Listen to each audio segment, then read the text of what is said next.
This will be a bilingual session, so I'll try to do my best on behalf of this obligation.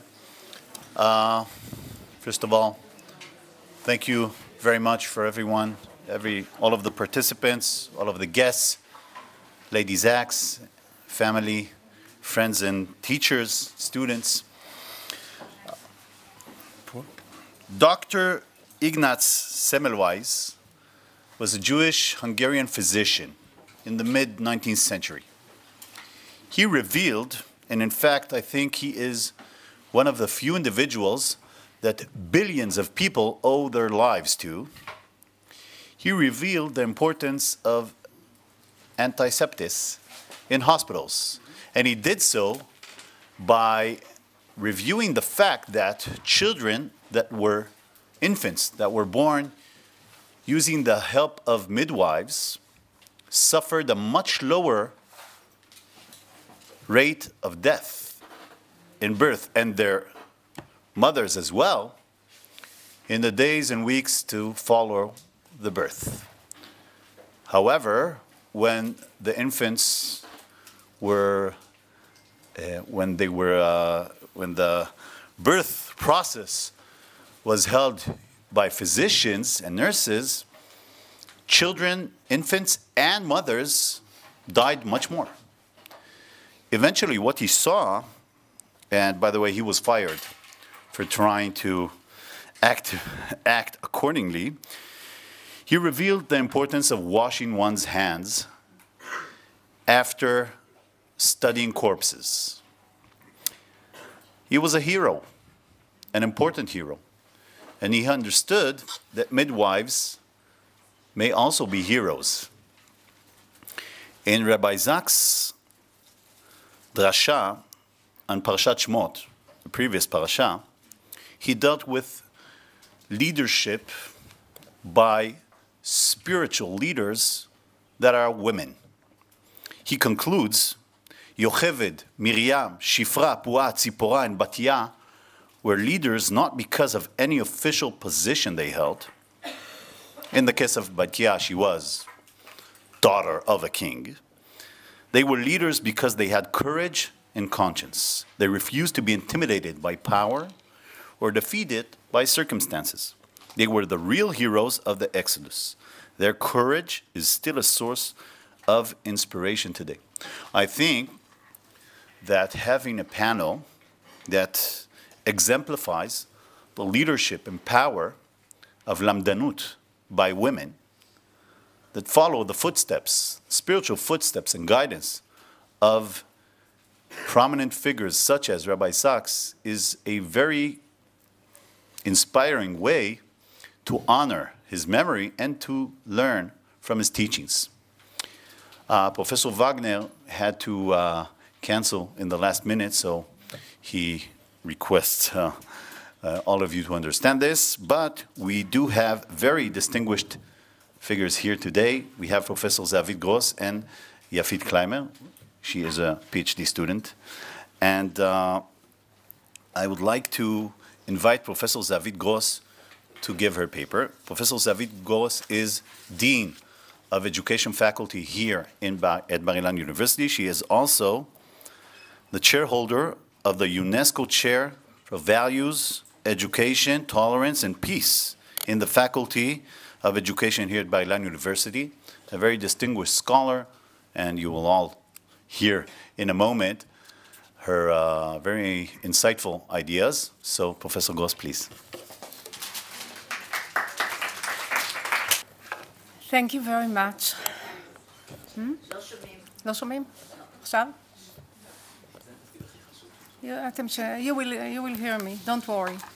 Thank you very much. Ladies and gentlemen, Rabbi Jonathan Sachs was one of the great educators of the 21st century. Many articles have been devoted to the analysis of his philosophical and social political thought. But so far, nothing has been written about his educational teaching and educational legacy. this presentation will analyze the roots of his educational concept, which may be another layer and beacon of wisdom and knowledge to fix a broken world, which is the name of one of the most important books he wrote. Rabbi Jonathan Sacks had a deep commitment to educate and convey messages of educational value. He did not want the discourse to be sterile, but to say something and contribute in a real, concrete way to the correction of the world. His pedagogy was an activist pedagogy with a dialectic, constructivist, and deconstructivist dialectical nature.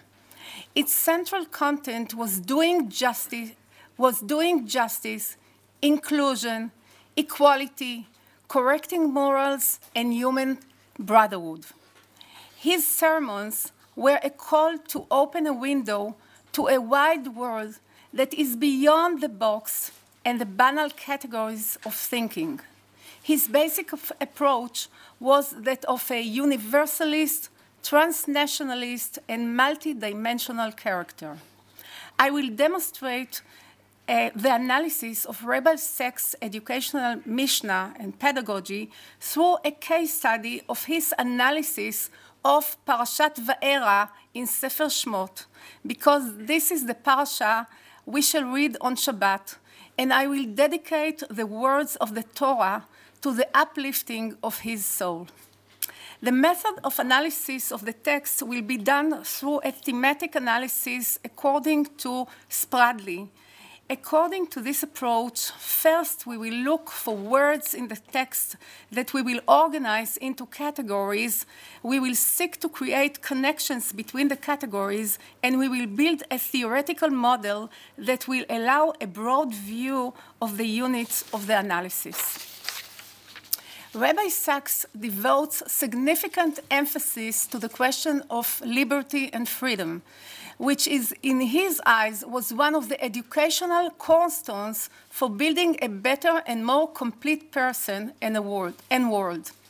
He considered man's freedom to choose as a supreme educational value, and this is reflected in the Parashat Shavua.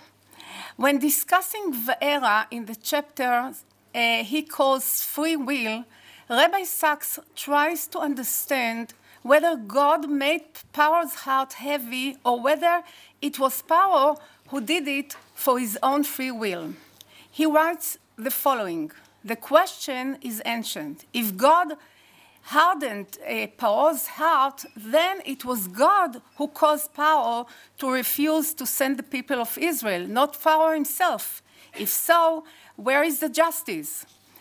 It is worth noting that the essence of the concept of justice repeats itself in his commentary of this week's parsha, and the word justice is one of the words that appears the largest number of times in all of his religious commentary. Rabbi Sacks continues and asks, how can Paro and his people be punished for a series of decisions they didn't make freely? A condition for punishment is guilt. A condition for guilt is responsibility. A condition for responsibility is freedom. We do not blame stones for falling, nor the sun for rising. The forces of nature are not choices made out of an examination of alternatives. Only man is free. Take this freedom from him, and you have taken away his humanity. According to Rabbi Sacks, freedom is the basis of human responsibility, and human responsibility is the basis of a person's humanity.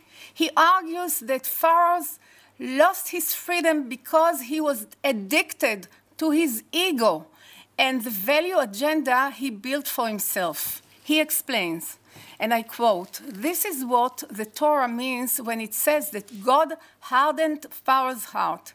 The ruler who enslaved others enslaved himself.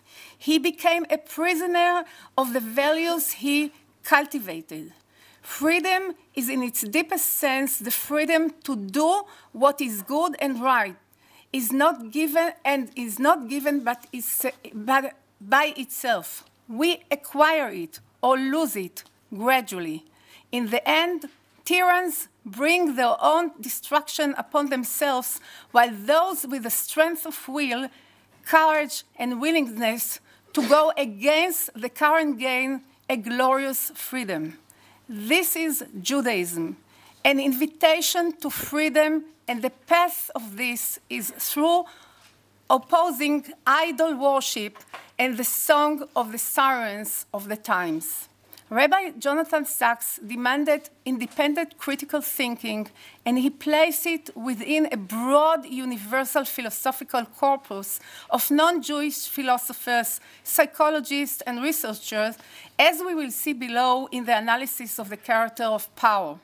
The question of the relevance of the sources was a fundamental question in his educational thought, and he looked for sources for connection between the spiritual questions that preoccupy the citizens of the 21st century and the existential problems that are raised and discussed in the Torah and the Holy Scriptures.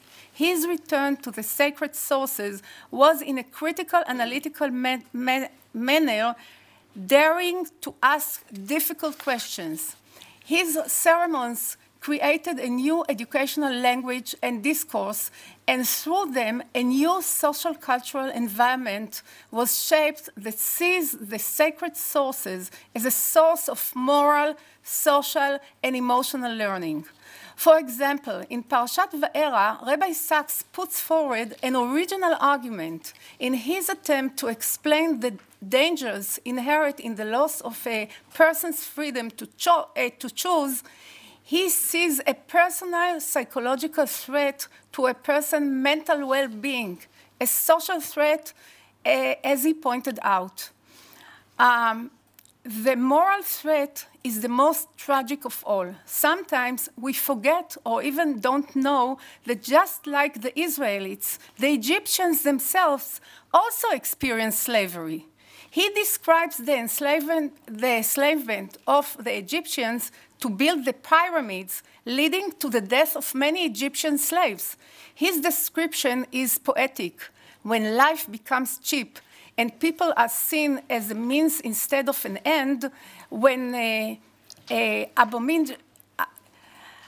abominations are tolerated in the name of tradition and rulers enjoy absolute power, consciousness is eroded and freedom is lost because culture has created an isolated space where the cry of the oppressed is not heard. Here, he reveals his sensitivity and human responsibility towards the citizens of Egypt as well. This is an analysis that sees justice and responsibility and caring for the lives of others as a life task, regardless of race, gender, or national ethnic affiliation. It seems to me that the secret of the magic of Lord Jonathan Sacks' writings and interpretation of the Torah is that they give the reader psychological and pedagogical strength, resilience, and sense of coherence. The psychologist Aaron Antonovsky, who developed the salutogenesis approach in psychology, claimed that a sense of coherence is a personality tendency that expresses the extent to which a person has a basic and lasting confidence that what happens in his internal or external environment is predictable, understandable, and explainable. Therefore, a sense of coherence has three main competences, which are also reflected in the analysis of this week's parsha. They are comprehensibility, manageability, and meaningfulness, which I shall now analyze. Comprehensibility. The world is understandable and has a clear legality that can be understood. Rabbi Sacks reveals this through using a constructivist approach and explaining the concept in the light of the theory of legality that guides the behavior of human beings. This understanding is based on his deep knowledge of human nature and the world of psychology and social theories. In support of his argument that Pharaoh lost his freedom, Sacks cites cites a number of psychology studies, especially the work of the psychologist Stanley Milgram from Yale University, that showed how people lose their freedom and are ready to apply painful electric shocks to the horror of the person in the next room when the experimenter tells them to do so. In this discussion, he stresses the importance of value-based moral activism. Man is required to search for his humanity while exercising moral agency. In this way, he argues that the purpose of the Holy Scriptures is to produce a democratic, multicultural, humanistic civil consciousness which draws its source from the never-ending fountain of the Holy Scriptures. Manageability. A person has the ability to conduct himself in the world, and even if he encounters difficulty, he will know how to conduct himself, or alternatively, he will understand the way the world conducts itself. Here, Rabbi Sachs, again, uses a constructivist approach and relies on theoretical assumptions that are prevalent in his cultural and social environment regarding human behavior. He provides a cohesive, stable, and clear framework that the reader will want to adopt. But his educational thought has another layer, and it is deconstructivist, analytical layer. With this, he recognizes the fact that his interpretation is bound by the rules of discourse anchored in the cultural practices of the society in which he lives and works, but he allows himself to dare and deviate from them. Thus, he allows himself to oppose the threat that is folded into ideas that seemingly reflect a certainty that there is no end. In a deconstructivist fashion, he seeks to reject the claims based on the pretense of knowing the essence of things in order to free himself from the total commitment to them in order to correct a world that is beyond the standard and normal. The use of this method challenges the known and the common and the familiar in order to create a new consciousness highlighting complexity. Understanding God's way of leading the world is done through the exposure of the rules described by Michel Foucault as the archaeology of discourse. Michel Foucault argues that the object of the archaeological investigation is to test the function of the ideas within the discourse and to identify the mechanism that support them. This identification of the ideas that govern the existential reality in which humans live and work then guides the practice of the discourse. In Va'era, in the chapter called Heaviness of the Power's Heart, Rabbi Sachs ponders, like other commenters, how it is possible to punish Pharaoh if God has burdened his heart and prevented him from freely choosing the good.